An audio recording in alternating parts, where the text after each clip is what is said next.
আমাদের কবির খান ভাই তিনি আমাকে ফরমাইশ করেছেন ওমর হুজুরের ওয়াজ শুনবে। বলেন কোন ওয়াজটা করবো আপনি বলেন, কোন ওয়াজটা আপনি শুনতে ইচ্ছে? জাহান্নামের ঘটনা? মাশাআল্লাহ মাশাআল্লাহ। আমি ওমর হুজুরের একটা নকল করি, সেটা হলো একটা ওলির ঘটনা। জাহান্নামের ঘটনা আমি এমনি ছোটবেলা থেকে, যখন আমি একটুখানি ছিলাম, হাফ প্যান্ট পড়তাম, যখন স্কুলে পড়তাম, তখন থেকে আমি গান বাজনা শুনতাম না। আমার আব্বা একটা টেপ এনে দিয়েছিল, ফিতে ক্যাসেট ছিল, টেপ দুটো ওমর হুজুরের ওয়াজের ক্যাসেট, একটা এসকে হাবিব সাহেবের গজলের ক্যাসেট, আর একটা ছিল বাদামের খোলা। এই চারটে ক্যাসেট আমি সারা দিন রাত শুনতাম, পড়াশোনা করতাম আর শুনতাম। গান বাজনা আমি অতটা ভক্ত ছিলাম না। তো সেই হাফ প্যান্ট যখন আমি পড়তাম, তখন শুনেছিলাম সেই ওয়াজ জাহান্নামের ঘটনা। এখন আর ওয়াজটা পাওয়া যায় না মনে হয়। তো সেটা কিছু কিছু মনে আছে এখনো পর্যন্ত। ওমর হুজুরের তখন খুব ডিমান্ড ছিল, খুব ভক্ত ছিল মানুষ প্রচন্ড, মানে যেখানে ওমর হুজুর আপনার 50-100 কিলোমিটার দূর থেকে সেখান থেকে মানুষ আসতো ওমর হুজুরের চর্চা শোনার জন্য। তখন তিনি ওয়াজ করতো, জাহান্নামের আগুন দরওয়াজা খুলে দেওয়া হবে, আর জাহান্নামের আগুনের জিহ্বাটা লম্বা করে তাদের নিকটে যখন আসতে থাকবে, ওই জাহান্নামের ভয়ঙ্কর অবস্থা দেখে তাদের জবান খুলে যাবে, পরিষ্কার তারা বলতে থাকবে লা ইলাহা ইল্লাল্লাহ, লা ইলাহা ইল্লাল্লাহ, লা ইলাহা ইল্লাল্লাহ মুহাম্মাদুর রাসূলুল্লাহ। বলার সঙ্গে সঙ্গে জাহান্নামের আগুনটা তপ করে ঠান্ডা হয়ে দূরে সরে যাবে। এটা ছিল জাহান্নামের ঘটনা। আর আরো একটা ওয়াজ শুনতাম আমি, এক ওলির ঘটনা শুনতাম, দুটো ক্যাসেট ছিল ওমর হুজুরের। ও তিনি বলতো, রাজায় দিন সেদিন যায় রাত আসে, রাজায় দিন সেদিন যায় রাত আসে, হাবিবে জমিয়ার বাড়ি আসে না। একদিন দুই দিন যাদের বাড়ি সাথে রাতের হয়ে যায়, হাবিবে জমিয়ার বাড়ি আসে না। হঠাৎ করে হাবিবে আসবের বিবির কথা মনে পড়ে গেল। আল্লাহর কায়াত তুলে দোয়া, আল্লাহ তাআলা বাড়িতে যাব, কি নিয়ে যাব আল্লাহ?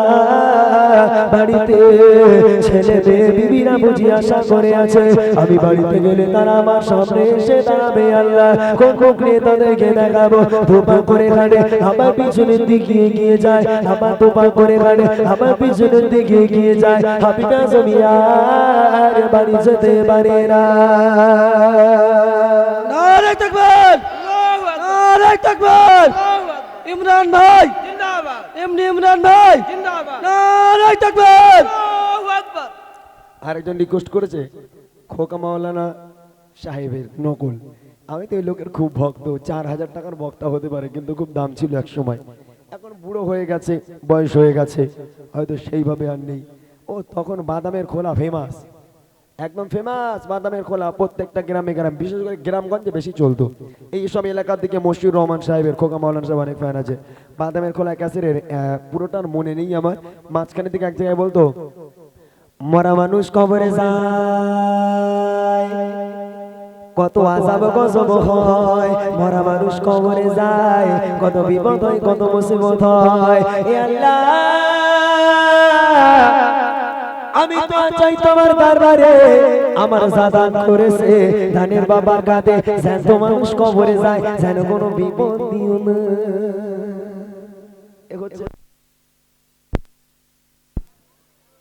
এই হচ্ছে আমাদের খোকা মাওলানা সাহেব, তখন খুব ডিমান্ড ছিল। আর একজন একজন নকল দিয়েছে ভাইজান, আব্বাস সিদ্দিক। হ্যালো, ওই কর্ডের প্রবলেম একটু, আর কিছু না, কোনো সমস্যা নেই, কর্ড এরকম হয়।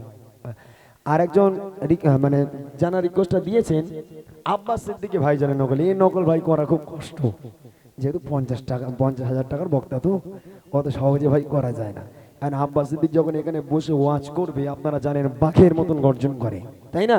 পুরো মাহফিল একেবারে থমকে থাকে। আর সেই ওয়াজ যদি আমারে করতে বলা হয় তো আমি পারবো না, নকল হয় না কিন্তু।